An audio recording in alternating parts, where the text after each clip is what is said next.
Hello and welcome to another Voices of SUP interview, where we chat to some inspirational people in the stand-up paddling community. Now I'm back with a fresh quarantine haircut, looking sharp and ready to interview our next guest. Now let's get into introducing our guest today. She's the current world champion on the APP World Tour for both marathon and the sprint racing. She's also a Guinness World Record holder for paddling the longest distance on the SUP in 24 hours. She's also a 3-time SEA New York City paddle champion. She's a 3-time 11 Cities Tour champion, 3-time Chatterjack 31 champion. She's a personal trainer, a nutritionist, a yoga instructor, and a paddle monster coach. She's a true ambassador of the sport. Let's find out more about our Voice of SUP today and who she is. It's Seychelle Webster. Oh, thanks so much. That was really sweet. Thanks so much for having me this morning as well. And I would describe myself as a very positive person. I'm definitely an optimistic person. I love to travel. I love to always be finding ways to improve myself. And what I love more than anything is helping others, I think, find ways to also improve themselves. So my paddling career is just a great way to express both of those things. It's great that you have so many different passions and interests as well that you bring into your life, apart from just paddleboarding. And you're a very all-round sportswoman, which is fantastic to see. Now, did you first pick up a paddle in 2014? Is that correct? That's correct. Yeah. Wow. 2014. That's actually, it's not that long ago. It's not that long ago. I mean, for a while, it really wasn't that long ago. Now I feel like, okay, it's getting on that it's been a while. However, up until I would say last year, I definitely felt, okay, I'm still really new at this. I picked up a paddle in 2014 and I literally, almost from that first moment, decided this is what I'm going to do with my life. And it was a change in my life at that point. I had been doing something totally different with my life, but I found stand-up paddle and I 100% committed from day one. And sometimes you just know, you know? Yeah, and that's great. So. And it's really funny because those clips you sent through and we're going to be playing them over the video, you just look so happy in all of them. You're smiling in every single one of them and you just look like you love stand-up paddleboarding and love just sharing it with other people as well. I'm a very happy person and I do love stand-up paddleboarding and sharing it with other people. So all of those things are correct. Yeah. Yes, that's great. And there's a clip in there. Is that your husband? Is he a bit of a driving force behind your support? He is very supportive. He's definitely I would say, my foundation, my pillar. We all need something that kind of holds us steady at times. And he's definitely that for me. Now, I've been diving in a little bit, just looking on your website and things. You follow a plant-based diet and a plant-based way of eating. How long have you been plant-based? And can you elaborate on what foods specifically that work for you to maintain such a healthy diet? Definitely. I actually went vegetarian at the age of 15 and then total vegan at the age of 17. So that's 16. I turned 33 this week. 15, 16 years, more than half my life at this point without eating meat. So it's definitely a lifestyle choice. More so, or it is a dietary choice, but it becomes a whole way of life. What I find makes it the most simple is to focus on protein and getting enough protein and then surrounding that with a really balanced diet, a variety of vegetables and fruits and whole grains and beans. For me, that's how I make it simple is get enough protein, eat a healthy diet and the rest of it, and then exercise regularly, right? The first time I saw you race was at the London SUP Open last year, 2019. Oh, yeah. That was a good race. You just blitzed the field. It was a close finish in a couple of the races, but you just fought really hard to win, and it was such an achievement. From starting to paddle in 2014 to to now, or that race, you've just gained such success in a short space of time. I just want to know what consistently motivates you to continue achieving and just pushing the level every race on race, really. Well, one of the things I said initially when we started our conversation is I'm just really driven to always be my best self and to be the best that I can be in my paddling career, in my daily life, in my coaching career. And I'm very fortunate that I'm a driven person, and I am super competitive. And so I suppose it does boil down to the ego. but the feeling when you win a race, especially a big international race, that feeling it's so incredible, because that's what you have worked so hard for, and then it makes you want to work even harder to keep achieving that, right? So it's a Snowball effect. exactly. That's really cool. And like you said, you're aspiring to be the best person you can be yourself. Is that something you're trying to convey to others? Is that the message you're trying to share? Is just everyone can be themselves and just try to be their best self? Definitely, I'm trying. I'm always trying to figure out what's the best way to convey that, what's the best things that I can be sharing, what are the most helpful things. And this period we're in right now has actually been really helpful for me to try and find some of those extra things that I maybe do in my daily life, because we design our lives by the choices that we make every single day. And when you realize that you have that power, you can start making really incredible changes in your life. And people don't realize that. So it's, baby steps, just trying to get the message out. What do you think are some tools that help you overcome times like this, and that can help you get through maybe a challenging moment? Maybe you can reflect on something challenging in your SUP career that you've had to overcome. Well, actually, last year I had a very bad injury. I had 3 herniated discs in my neck, so that was very painful and caused a lot of nerve damage. And I was off the water for a couple of months, and I was told by several doctors I was going to need to have surgery. And I decided to listen to my body and not have the surgery and do the healing with alternative and complementary methods. And that was one of the most powerful experiences in my paddling career, in any case, because I had been so focused and so driven to physically be the best that I could be and push really hard and work really hard. And not that it's not about working hard and pushing hard at times, but when I had this injury and I was forced to take several steps back, slow way the heck down,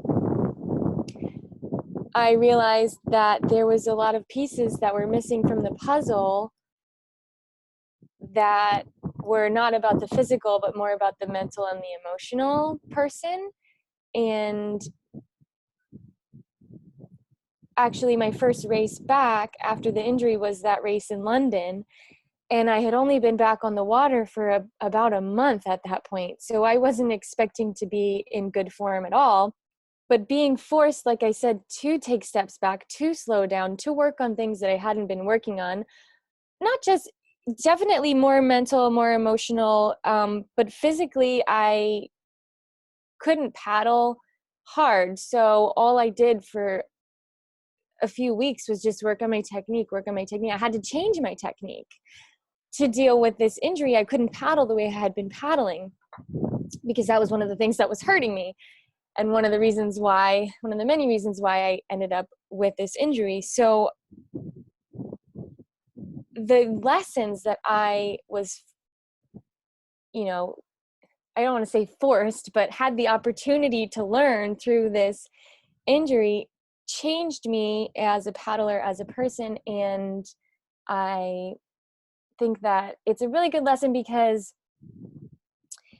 in the moment I thought it was a traumatic experience. I was in so much pain. I thought I'm at the height of my career. Why is this happening now? Maybe this is the end. I'm getting older. I didn't even know if I was gonna make it back, if I was gonna have surgery, if it was gonna be 6 months or a year. Right. And so I was like you do when you think you're in a really terrible situation, you can get really low and you can think about really like this is bad. But once I switched from, okay, this is terrible, to what can I learn? This is an opportunity here. And by the time I came out on the other side, I just had so much gratitude for the experience and realized that I absolutely needed that injury to happen because I needed to make this change and this change and this change. And now I couldn't be where I am now without that. And it's a great lesson for people going through something that's really difficult, that's really painful. It's an opportunity, and it's changes that you need to make. And life is just kind of cruel and ironic like that sometimes, that it really is our biggest challenges that is where we grow the most. So, yeah. Oh, thanks for sharing that insight. That's amazing. Absolutely incredible. And yeah, I truly believe that it's those times that are challenging. We learn a lot about ourselves. Is there anything else you would like to share about Paddle Monster, about your coaching? Anything you want to say to the viewers?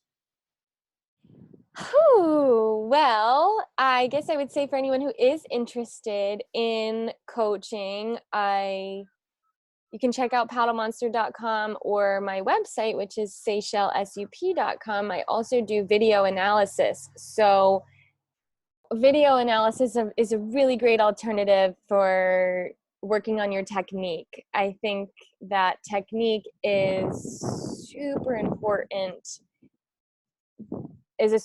element to this sport. There's the endurance element, which is really important, but there's also a technical element, and when you put those two together is when you really get speed and power and connection. So working on technique is really important, and video analysis is a great way to do that. Nice. It seems like there's a whole variety of things that Paddle Monster offer in regards to becoming an all-round athlete, or just improving for, say, like you say you bring in recovery, and you also maybe train the mind and how to do the right technique in paddling. So there's just a whole combination of things that come together. And would that be included in a package if someone were to sign up for it? Definitely, we can do. So we have group style offerings. So that's at a really affordable entry level price for people to get a training program, but we write it in for a whole group of people that kind of fit in the same experience and goals and all of those things. And then I also have additionally custom training programs that I'll write for individually for people, and the nutrition, and then that we have a strength and conditioning coach, and all of his programs are included with our training programs. The nutrition is an additional a la carte, but definitely we have a really great team of coaches and paddlers and resources on the site. And it's not just for people who want a training program. We have basic memberships where you just basically get access to all of the blogs and all of the videos. And right now we're online every day doing Facebook Live on our Facebook page, offering lots of coaching tips, land drills, home workouts, yoga, whatever we think can be helpful for people at home that need a little extra entertainment, education, uplifting, like you were saying, at this time. But all of that type of information, we have a huge database of videos and drills and exercises on the Paddle Monster platform that's available to all of our members. And I love hearing from people. I love people's questions. I'm really open with, I try and answer as many of them as I can. That people who reach out, I do my best to always answer. And so, yeah, let me know how I can best help. And that's what I'm here to do. Just to finish up, I'm going to do quick fire questions. You're going to answer with one answer to these questions, one word answer. It's called the sprint round. Are you ready? Okay, I'm ready. All right. One board to use for the rest of your life. Would it be a race up, surfs up, foil, touring board, surfboard, kiteboard? It would be a race board. Nice. What's your favorite race that you've been to?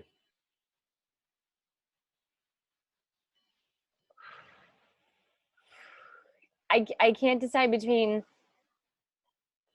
the 11 City Tour and the Gorge Downwind. Two good races. Two totally opposite races.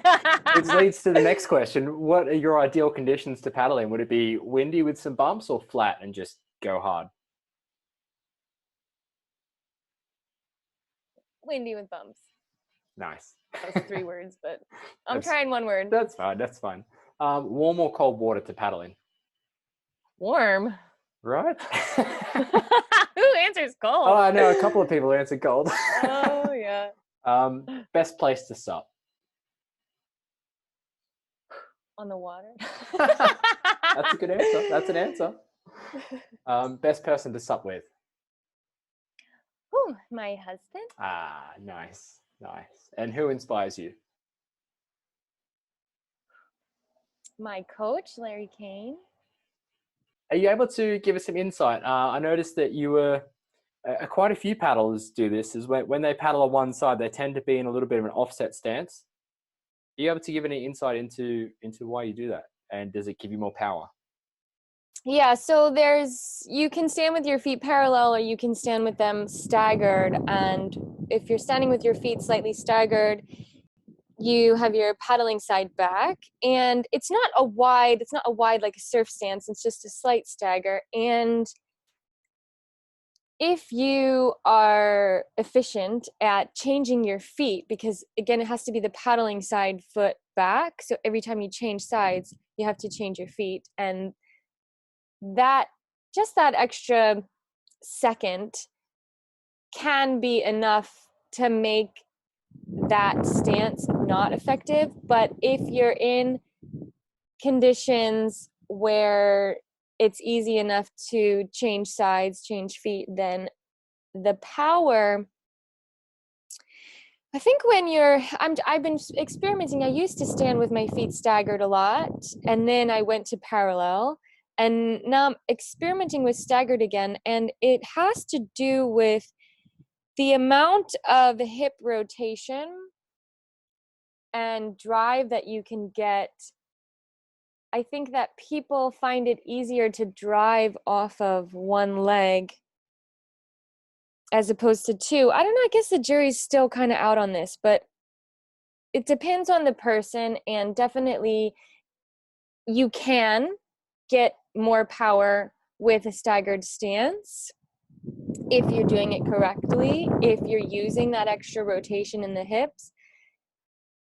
But if you don't train regularly like that, you're going to be faster standing parallel, right? It's whichever way you train yourself to paddle, your body has muscle memory. We take thousands of strokes every time we go out for a paddle, right? So whichever way you do it the most often is going to be the fastest and most effective for you. So there isn't an exact right or wrong way to paddle, which is one of the coolest things about this sport and about really all sports. And all things, right? We all going to find our own way to accomplish the same task. And I think that's really cool. Yeah, that is really cool. Did you ever come from a surfing background or anything? No. No, I didn't. I tried to learn how to surf in my 20s, not very successfully. And then when I started stand up, I realized very quickly that to compete at an elite level, I needed to be able to surf. So I moved to the beach. I moved specifically to a location where I can be on the water and really get in the time on the ocean. And that's been huge. There's a lot of people in this sport that paddle always on flat water, and paddling itself in flat water is a very complex, very challenging skill, full body, complex movement to master that, or to even just get efficient at that. And then you go and you want to do it in this moving water and catching waves. It's a rewarding and exhilarating experience, but it's a skill set that's going to take just as much time on the water to learn. And I get a lot of, people they'll go to the beach and they'll try it, and it's really hard. And I was the same way. It was like I would go every 3 months and catch a couple waves, but mostly just get pummeled, right? And it's not until you really put in the time that you can learn something. Are you able to give us a little teaser on how you can combine technique and endurance? A little teaser on how to combine technique and endurance. Well, those are what I like to do in my training. I train I'm on the water 5-6 days a week, and I know most people are not on the water 5-6 days a week. So I take one day, one paddle workout where I work just on my technique. That whole workout, I have a technical workout that I like to do to focus on different aspects of the technique, sometimes use resistance training.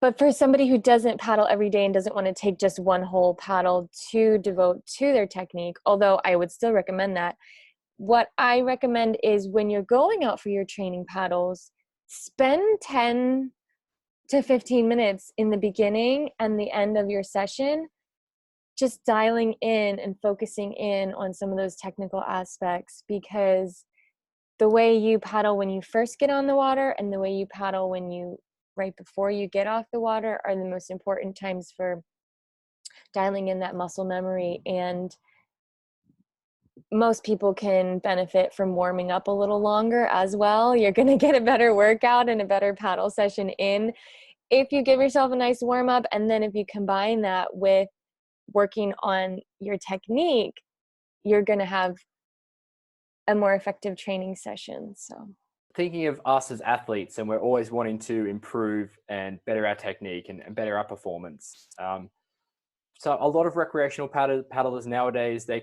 have access to a board and a paddle. They may just go down to the water, jump on, try it for themselves, learn a few things on the water, maybe watch a how-to YouTube SUP video or something. But how would you encourage more people to reach out for coaching if they feel like maybe they don't need it? So I encourage people, first off, to set goals.